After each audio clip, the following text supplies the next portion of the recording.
oras muna natin sa Bangka Blancan. Check your time. Ay, 8:70 na ng umaga. Good morning po sa lahat po ng mga nakikinig nanonood sa aming Lihim ng Liham ni Paring Jimbo. Good Sa lahat morning. po ng mga nasa partner, yung mga nasa bahay, team bahay, nanonood ng live, o di kaya naman nakatutok ang kanilang mga tenga sa radyo. Sige lang po, lakasan nyo pa po yan, no, mga mami ko, ate ko, ha? At yung mga panggang driver natin na habang may pasahero, may biyahe, nakatutok sa atin. Good morning. Yung mga pasaherong napapailing Oo. at nagagalit. At narinig ko na yung sinasabi nila eh. Ano sabi? Mali! Mali! Mali!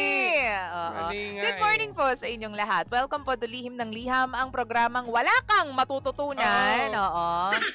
Pero meron kang mararamdaman. Yamot. Yamot, galit. Galit, puot. Inis. Oo. Oo. Tsaka. Hoy! Hey! Mali! Charot. Partner na experience mo na yan. Yung tipong alam na ng pamilya o ng mga kaibigan o kung sino man, no, grupo na kasama nyo nung time na yun, na kayo ay together. Kasi aasarin ka pa sa iba or yung partner mo aasarin pa sa iba. Ako na-experience ko yung partner ko na ihahanap pa siya sa iba. Siniship sa iba. Oo. Ship sila eh. Hoy! Siniship ka. Totoo yun. Oo. Nakakasama ng loob yun, partner. Oo, nakakapanliit na nakakapanggalaiti. Tapos lalo na't gwapo pa yung... Oy! Aray ko. Mali. Pero di ba, nakakaano lang din, nakakaawa lang din. Etong Sino ang si nakakaawa? letter sender natin. Oo, si Dayan. Alam mo, si Dayan, no? Si Miss D. Uy! Sumalangit nawa. Maraming D. Oo. Oo Si nga. Dayan. Oo. Ayun, yun, nakakaano lang din. Diba? Paano nangyari nun? Basta ano ang lakas pa ng loob ko yun, syempre, kampante ako kami. Oo. Ang pinakalala ko sa parents. Hanggang sa, yung una okay naman, nagkakausap-usap kami, kilala ako. Hanggang sa yung mga 2-3 balik ko doon, parang, guwapo yung yung ganun na kakwento. Ang ganda ng trabaho nun. Ang trabaho ko dati, lang ako surveyor. Diba yung time na yun? Ganun lang. Uy, ba't nilalang mo naman yun? Alam mo naman, yung pinapinano kasi ng nanay nun, parang, mayaman, kumbaga stable na yung may stable job na. Tapos ang laki pa ng sahod. Ganon. Ganyan.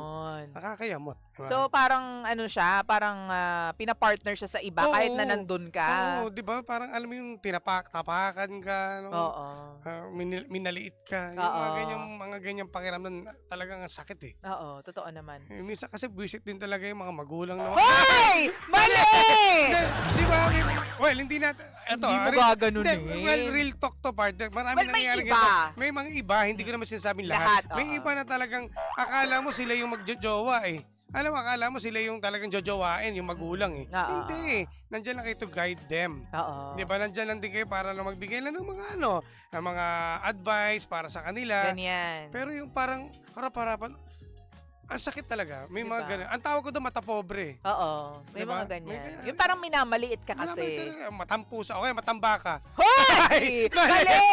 Magkano lang sa palengke. Pero seryoso yun. Mm-mm. Ang sakit sa pakiramdam. Ikaw, for sure, hindi ka naman na-experience mo yung ganyan? Hindi, ang mga babae partner may ibang experience. Palagi to kapag halimbawa may daladalang boyfriend o bagong girlfriend. Tapos kasama yung mga kaibigan. O yung mga pamilya na rin na medyo loko-loko. Oo. Uy, halimbawa pangalan mo Grace. Oo. Uy, Charlotte, kamusta ka na?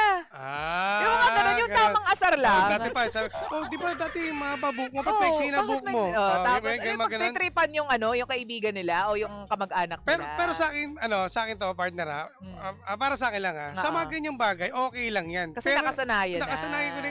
Well, alam mo naman tayo, marami talagang mga minsan loko-loko talaga tayo mga kaibigan o kamag-anak ng jowa mo. Pero pag parents na yung nagsasabi, iba yung dating eh. Dapat medyo seryoso pag parents Oo, na. at saka, syempre, dahan-dahan sa bitaw. Oo. Iba yung bitaw eh. Diba? Ang sakit yung bitaw. Diba? Hindi ka nalang maghanap ng... Alam mo nang engaged na. O sabihin natin na, di ba? Diba, sa kwento ni Diana. Sa ganyan, ibang level ng galit yan. Ibang level yung mararamdaman ni Dayan. Kung ako yan, malamang tinaob ko yung lamesa. Diba? Kasi, siguro, mabait talaga to si Dayan. Mabait pa to. Alam mo yung iba, ba't naman po kasi iba, sasagot yan eh. Sasagot. Sasagot talaga. Oo, partner. Bastusan, may mga gano'n. O kaya makikita mo, magbabago yung muka. Oo, diba? yan. Tataas yung kilay, tapos hindi na magsasalita all throughout the dinner. Or pwede rin sigurong, hindi niya papakita, pero ipaparamdam niya dun sa jowa niya, sa fiancé niya. Kung ikaw partner yung nandun, what could have been your answer? Sino ako doon? Ikaw yung ikaw yung jowa. Ako yung Tas yung lalaki. asawa, Ako yung nanay ko yung girlfriend mo, Oo. siniship sa iba. Oo, Halimbawa, kumakain kayo. oo. Uy, ang sarap ng pagkain niya, sandali lang Meron kang, ayan. Ang sarap ng pagkain ng dinner natin ngayon Siyempre naman, pinagandaan ko yan. Uy, Jimbo, papunta ka ng kasama mo pala yung girlfriend mo, no? Siya na pala, siya. Ayusin mo. Si Trixie pala. Trixie, Trixie. okay. Trixie. Uy, napapapunta na kayo sa kumakain Kala ko addict eh. Hey! Mali! Di ba papunta ka na sa sa UK? Oo, papunta na ako doon kasi may kontrata na ako doon 5 years contract. Oo. Oh. Bakit di ka nalang maghanap doon ng citizen na UK citizen para naman, alam mo yun, doon ka na din para mas madali na sa'yo yung buhay. Maghanap ka na lang doon sa UK. Saka lang, bakit yung sasabi mo? Nandito yung fiancé ko, mahiya ka ng kapal ng mukha mo ha? Ay, nanay mo Ay, ko akala ko tropa. Hindi. Ayusin mo! Ma'am? Oh! Social yan. Ma'am, what's wrong? Aray ko! Para hindi bagay. Tagalogin ko na lang. Oo. Ma, bakit? Ba't ganyan sinasabi mo? Teka lang, kasama ko yung Ito Trixie. naman, parang nga lang mas madali na yung buhay. Sa UK na yun, anak ko. Iba na yung kikitain mo dun. Iba na yung maipapadala mo sa amin dito. Mas luluwag buhay mo dun, Ma, nanay kita, hindi ka bugaw. Bakit? Trabaho pupuntahan ko doon, ma. Trabaho. Tsaka, syempre nag-iipon na ako dahil ikakasal na kami. Hindi ka ba masaya? Bakit kailangan mo pang, ano ba gusto mo? Gusto mo ikaw na lang umalis? Nanay mo ako makapagsalita ka dyan Bastos kang bata kasi mula na naging girlfriend mo yan, naging bastos ka na sa akin Ma, mas nakakasakit yung sinasabi mo sa akin. Andito si Trixie, magsalita ka. Hello. Hello po. Pero hindi ma, pasintabi naman kasi kakasal na kami tsaka bakit parang kailangan ko pang magano doon ng ibang tao, babae para lang maging citizen, ganyan, para tumaas pa rango ko, Hindi ka police. Ang posisyon ko, trabaho doon. Oo. Hindi ma, mahiya ka naman. Ganun ako. Okay. Ganyan ako. Okay. Ganyan ako sa rekta ako sa mother ko, ganyan. Oo. Pero hindi yung kanina. hindi yung Bastos lang sabi ko. kang anak. Pasintabi, ganun ako. Bastos ka. Hindi ko so pinalayas ako niya. Yan mo lang ganun yung nanay mo. Pero totoo lang, ganun, uunahan ko na. At saka, ang dapat dyan, nasasagot, o talagang ipagtatanggol siya, syempre, dapat ng lalaki. Hindi yung si Dayan. Kasi si Dayan, syempre, hindi niya pwede sagot-sagutin yung nanay mo. Hindi pa. Oo. Hindi pa. Hindi pa sa ngayon. Hindi pa sa ngayon. Pero kasi nga, Oh. kung ganyan ang narinig, dapat yung lalaki mismo magsasabi, ma, ba't ganyan ka? Ka naman ganyan ba? Diba? Ganun, i-explain mo. Siguro kung ako yung napunta sa ganyang posisyon, tapos biniro sa harap-harapan ko yung lalaki. Kung ikaw, ano gagawin mo? Teka lang. Lagyan din natin ng background music yan. Ako yung Ikaw bahala ka tatay, ako tatay mo. Tatay na lang. Tapos, kasama mo si Romel. Sige ha. Okay. Okay. Dad, sarap ng dinner natin Sarap Siyempre. sino nagluto nito Kasi panalo ako sa tapada yan Kasi ano mo, yung manok, Tapada? binubugahan ko ng usok ng manok ko Masarap ba? Kung ano-anong pinaggagawa mo tay. Ang sarap yan. Ano yan? Native. Oy, nga pala, no? Alas ka na pala ng bansa, no? Oo, Dad. Oh. Ano na next week na? Mamimiss ko nga kayo Saan ka pa pupunta ulit sa bansa? UK! Oy, taas ang palitan dyan. Sarap. Ba't ba't di ka na lang kaya harap na lang ng babae, lalaki doon para maging citizen ka? Uy, Dad, pasmado naman yung bibig mo. Nandito si Romel, nandito yung jowa ko. Malapit na kaming ikasal. Hindi pa naman kayo kasal. Ibig sabihin ko para pag nandun ka sa UK, maganda yung magiging kinabukasan mo. At pag nakaipon ka na, tsaka kayo magpakasal. Dad, huwag kang kung ano sinasabi mo dyan. Intindihin mo na lang yung mga alaga mong manok dyan. May kausap na ako doon. Yung magbabayaran lang kayo, tapos pwede naman mag-divorce doon. Tapos Tigilan ikaw, mo, Dad. hindi ando ka na. Di kunin mo na lang kami, tapos sunod mo na lang tong jowa mo. Dad, di ka ba uminom ng mga pang-maintenance mo? Parang sobra ngayon Parang mali yung mga ugali mo ngayon, Dad. Okay lang yan, may kliyente pa naman to si Romel Okay lang yan. Ano pinagsasasabi mo dyan, Dad? Gusto ko lang kasi maging maganda ang buhay mo. Okay. Okay ka na, Dad? Tahimik ka muna, Dad. Oo, huwag ka muna magsalita. Oo, pasmado yung bibig mo, Dad. Oo. Ay, sorry. Okay na? Sige. Kain ka na lang, Dad. Oo. Mabait ka Ganon pa. lang. Mabait ka, mabait ka. Oo. Siyempre naman, hindi natin babaarahin yung nanay at tatay natin sa part na yan, di ba? Tsaka mabait ha, hindi nagsalita si Romel eh. Oo. Hindi, wala siya participation. Wala sa script. Pero sa mga ganyan, dapat talagang ikaw mismo sa magulang mo magsasabi na, control lang. Ikaw ako yung na." babara. Ikaw babara. Oo. At hindi pa pwedeng umepal muna to si Dayan kasi nga, engage pa lang yan. Kumbaga, syempre nakikiramdam Oo. at nakikisama. Mm-mm. Yun lang. At saka sa mga, hindi lang sa magulang, sa mga kapatid at kamag-anak na makakaharap niya na gano'n ang bibiruin mo, iba yun. Siguro ano na rin to, no? Parang enlightenment na rin at saka eye-opener na din sa lahat po ng mga kamag-anak, pamilya, ng mga close friends.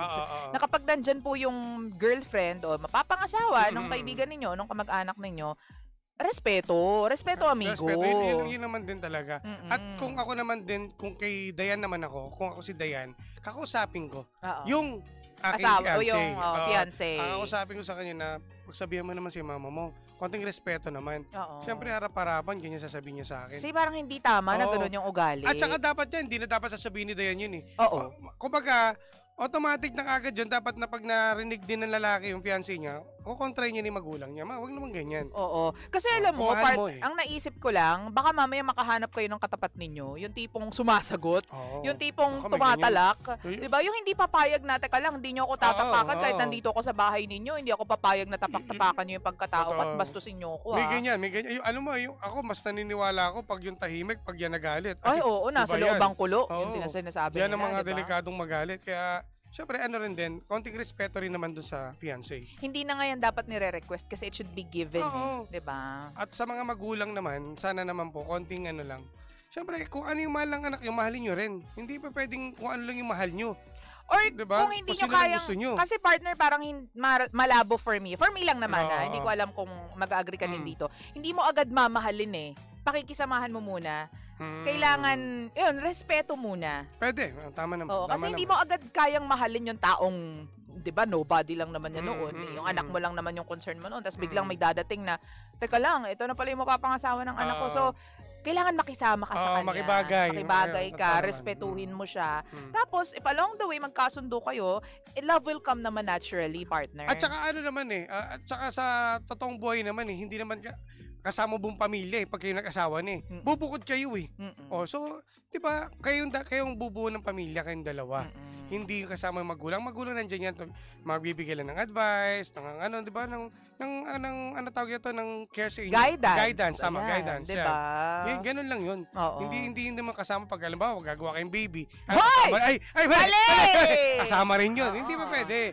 At hindi rin sila magsasabi kung ilan yung gagawin yung anak. Kayo ang makakapag-decide Mm. niyan. Tulad nung kinasal sila, o walang nakapagsabi, walang nakapag-dictate Oo. sa kanila, o ang bilis lang ng kasal Oo. nila.